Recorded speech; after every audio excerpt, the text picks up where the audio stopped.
Hello everyone, hoping you have a great Thursday on this edition of Southern Sports Focus. Our Thursday video, 5 games, 5 questions. Let's get right to it, shall we? Question number 1, just how much of a new look will we see from LSU? Brian Kelly is out, interim head coach Frank Wilson is in, and we've heard that it wasn't the talent, it was the coaching when describing LSU struggles.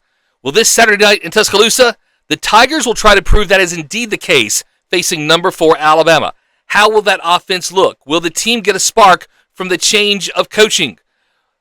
Basically, the usual questions we get, we see a coaching change mid-season. However, fixing what has been issues for LSU might be a bit more complex than just simply a new guy on the sidelines.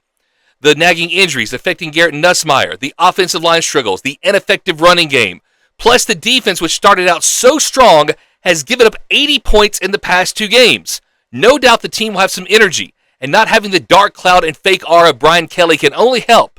While the sidelines will have a new look, we have to ask, will the results be any different? Question number 2, who can break through in a matchup of strengths on both sides of the ball in a huge Big 12 matchup? From a playoff picture perspective, the biggest game of the week could be in Lubbock, as 8th-ranked Texas Tech hosts 7th-ranked and undefeated BYU.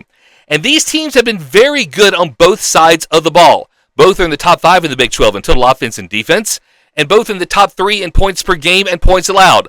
Also, both are good defensively on third down and in turnover margin.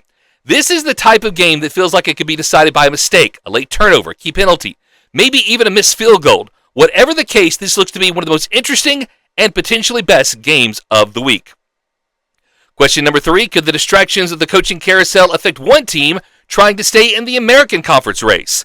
One guy that's been named often in the who could go where coaching discussion is Tulane's John Summerall. He's been mentioned in the LSU and Auburn coaching searches, and possibly if his alma mater Kentucky parts ways with Mark Stoops. He's even been mentioned for Ole Miss if Lane Kiffin decides to leave. Now, maybe this has affected his team, maybe not, but Tulane was upset by Texas San Antonio last week. The Green Wave now stand at 6-2 with a 3-1 league record, and this week they have to travel to Memphis, the team currently projected at the G5 playoff auto bid spot. A loss here probably eliminates Tulane from not only their conference race, but any chance of the playoff. And Memphis is a little over a touchdown favorite. If this team lets the chatter about their coach affect them, this one could get ugly. Our next question, will another loss cause Dabo Swinney to lose his freaking mind? Dabo ain't happy, and I don't think the man has been happy since the transfer portal became a thing. He's gone off on his team, he's gone off on officials this season, he's gone off on the ACC. The guy is just angry, and in some ways he should be because his team has been awful. They have not beaten a Power 4 opponent in Memorial Stadium since October the 19th of 2024. A 6-game losing streak versus Power 4 opponents at home.